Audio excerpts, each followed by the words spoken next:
And so I go in his office, and immediately my implicit biases are surprised because I did not expect to see this elder, white, right-wing conservative on his altar.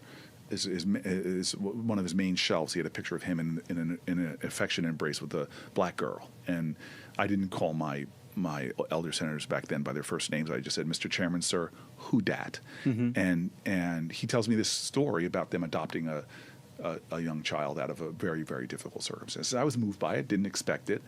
Months later, I'm on the Senate floor angry and pouting in the back because there's a big education bill going through that's being managed by a great Tennessee Republican who ran for president multiple times, Lamar Alexander. Lamar, okay.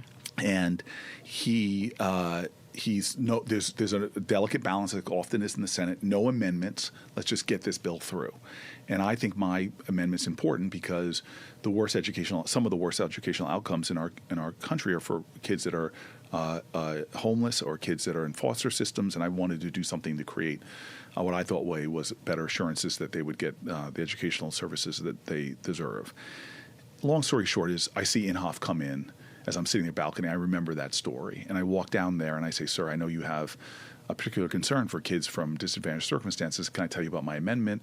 And would you co-sponsor it? I just swung for the fences. And he gave me the Senate version of no, which is, I'll think about it. Let me talk to my staff. And I said, okay. And I walked back to my back row where I was sitting back then and still am.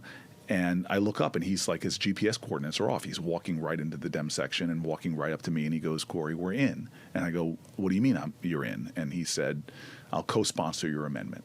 And then he walks off quickly. And I was sat there stunned.